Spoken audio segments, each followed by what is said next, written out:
not just disdain but contempt.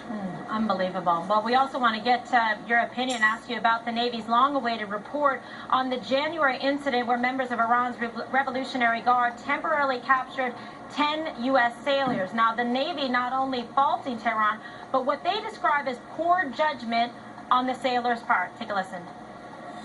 Iran violated international law by impeding the boat's innocent passage transit, and they violated sovereign immunity by boarding, searching, and seizing the boats, and by photographing and videotaping the crew. Now, having said that, the bulk of the investigation concentrated on our lessons learned. The investigation also found that some crew members did not meet code of conduct standards while in custody. Senator McCain, how are we to blame for this? Well, on this issue, I was briefed by the Chief of Naval Operations and got a thorough briefing. There were mistakes and serious ones. Look at that, people. And in behavior and in see that? doctrine. And those individuals, many of them have been held responsible by being relieved, and others will also in the future. So I can't fault the Navy in their handling. I can fault them for not preparing these members of the Navy ahead of time, for providing them with the training and instruction that they need, and that goes up the chain of command. But that is what our government thinks about our servicemen and women. That's how much they care. Zero. You could go to Russia, and the government respects their servicemen more than the American government. Clasped behind their neck, and he thanked them. I would say probably Russia has more patriotic Russians than America has more patriotic Americans. Navy apologizing and thanking the Iranians for this gross violation. I'm telling you, I've never been quite as angry as I was to thank the Iranians for what is it's time for a change. Disgraceful behavior. And by the way, the Iranians used it as a tremendous. How much longer are the American people going to keep going until people finally say enough is enough and take up arms? It's time. It's been a war's been brewing for a long time, and there's been a war that's been needed for a long time. And look at this. Transgender ban lifted off the military. Are you fucking kidding me? And pardon the language, but I'm serious.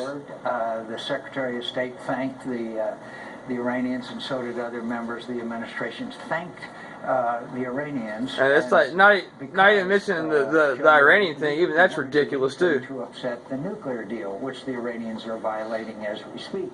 Right. But it's this. This is the single worst president we've ever had in the history of this country. American naval history. Not that the fact that they made mistakes. You remember there was the USS Pueblo back during when the North Koreans took them. There have been errors.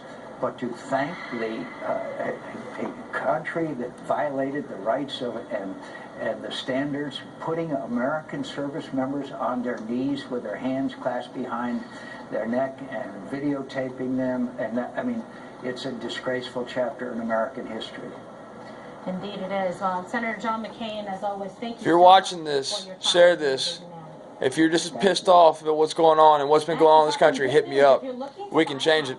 Hit me up. Hit me up. Do you have a life insurance? And I'm going to go ahead and mute this. I'm not much of a Gretchen Carlson fan. I'm not. But the only person on Fox I watch is Bill O'Reilly. And Greg Gutfeld and McGurk, all the people that go on his show on a regular basis, I watch them. Other than that, I watch Alex Jones. Alex, you're watching this? I love your media. I love it. Thank you. You're the only one who truly exposes globalists, other than sometimes Bill O'Reilly may talk about it sometimes. But you're the only person, other than Mark Dice. He talks about it too. But you two guys are the only ones that talk about this. And I know you are about to start doing some videos on this because it's needed. So if you're watching, that's still a commercial, my bad. If you're watching this and you're a U.S. veteran like I am, I wasn't in for long, but I'm an Army veteran.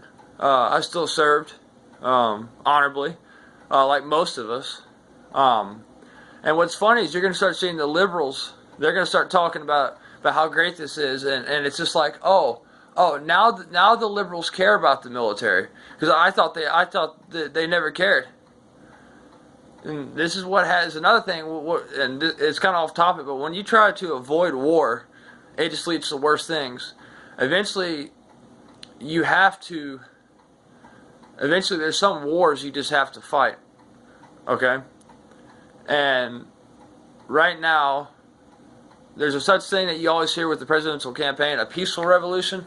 This is probably going to turn from a peaceful revolution over to a violent revolution. Whoever we get, it's going to be bad. But anyways, I know that's off topic, but that's ridiculous. That's not going to work very well.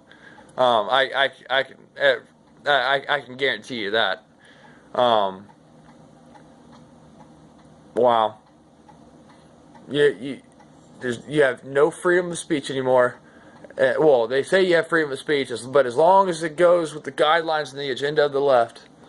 But still more commercials. I wish they would get back to it. But anyways, that's my thoughts. It's ridiculous, man. You know, they were gonna. There wasn't even a nationwide vote on gay marriage. It was a Supreme Court decision, because they knew it wasn't gonna that they weren't gonna get gay marriage legal. That's why they had to do a Supreme Court thing. That's why they had the Supreme Court thing. That's why they had to use the Supreme Court to vote that in. Okay.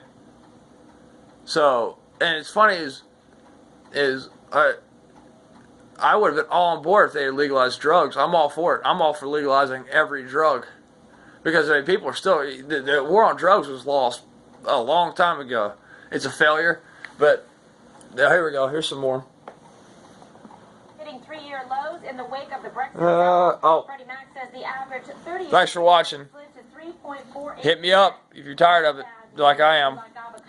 Some farmers